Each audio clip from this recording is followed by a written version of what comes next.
Hello, it's Adrian Stern here from top10pokersites.net. Now today I'm going to be looking at the 8 biggest mistakes poker players make when playing for high stakes. So the first mistake is cold calling raises. Cold calling raises is a common mistake you can allow yourself the privilege of making when betting large amounts of money playing poker. Cold calling stands for calling more than one player's raise at once. It's a move that could cost you a lot. For example, if one player raises, then another one re-raises, and you only call, you're only cold calling. Why is that wrong, you might ask? Because it's weak play. If two players are raising and you're just calling, it means that you're not sure about the strength of your hand. You're not confident enough to re-raise as well, which is a sign experienced players will definitely spot.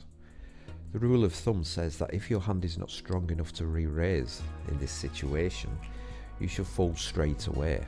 When playing with high stakes, calling should be your last choice. Raising and folding should be your only staple moves. Number 2, fancy play syndrome. Now, fancy play syndrome, known as FPS, is a common condition that high rollers suffer from. When you're a beginner playing poker, you want to learn as much as possible and move away from basic strategies. Once you get some experience under your belt, you start employing more complex strategies, hoping that they will help you win more easily. As a consequence, you forget about basic poker rules, which can cost you a lot down the line. Therefore, fancy play syndrome stands for the style of play in which players complicate their strategy more than they should. This usually happens with those that start playing with high stakes and believe their prior game is not good enough anymore. However, most of the time, the basic, solid, aggressive play strategy is the best option you'll have. Keep things simple and straightforward when playing.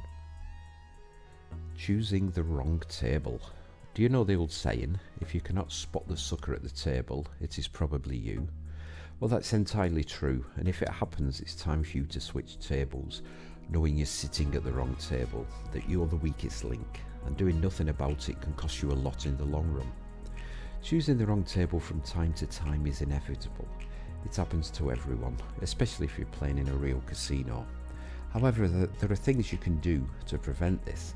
If you have a chance to observe the table before joining, definitely do so. Try to spot the players who are making more mistakes. If after a couple of rounds you cannot see such players, then why should you join? There are probably easier tables elsewhere, but in case you like a challenge more than your money, be our guest and join such a table.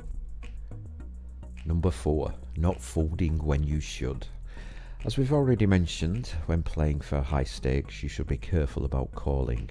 Your two most common moves should be raising and folding. In addition to that, you should understand that there is nothing bad about folding. You should do it whenever you're not certain that you have a strong enough hand. In our opinion, one of the main things that separates really good players from average ones is knowing when to fold. Average players often let emotions and ego get the better of them and feel too proud to fold. Sometimes they just evaluate their hands in the wrong way and assume that they have a better chance at winning than they actually do. Either way, don't be afraid to step down and wait for the next round to enlarge your pot.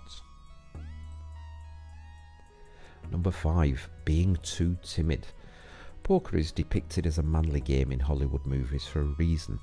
It is not the game for timid people who are not able to play assertively and take risks. The 5th mistake high rollers often make is playing far too timidly. Sometimes this is part of the strategy, but that rarely works out.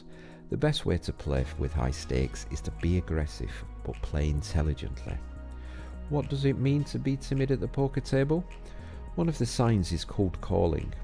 The other one is backing off when you already have bet a lot of money because another player has raised a monster bet. You should not let your opponents know you're weak. However, you should not play every hand till the end, no matter the cost. Instead, you should learn how to evaluate your hand correctly and play the right hands aggressively too. Bluffing the DONK is number 6. Now, bluffing the DONK is a popular term used by poker players to describe average players who try to outsmart beginners. This usually ends badly if not done the right way. Sometimes the beginner's ignorance about poker strategies can be a disadvantage rather than an advantage for you. Imagine the situation in which you have designed the perfect strategy and you're in the perfect situation to bluff your way out of a hand. You raise a high amount only to realise that your opponent is dumb enough to call. At the end of the round they get lucky and win, whilst you end up scratching your head and wondering what went wrong.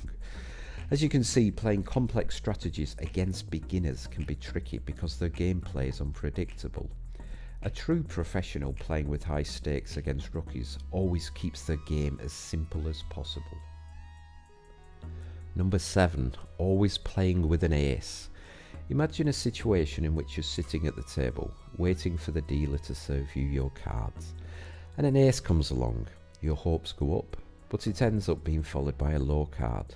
What do? Do you play aggressively, fold, or play slowly and strategically? Most inexperienced players would start playing aggressively, especially those who bet high. They might have lost a couple of hands before and they want to get back into the game. However, an ace in your hand with a weak kicker does not mean anything.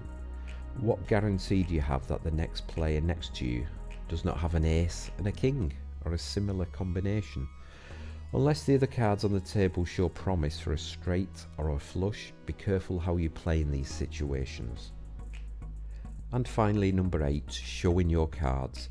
At the end of each round, players who do not fold must show their cards. If all of the players fold, you can show your hand, but you do not have to do so. Our advice is to avoid showing players what you were competing with whenever possible. If you think you have a low chance of winning and everybody is just calling through the round, it is better to fold than to show your cards at the end.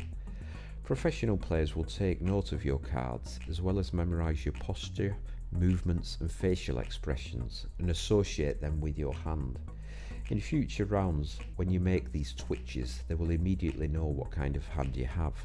Keep your strategy a mystery as much as you can and give your opponents as little material as possible.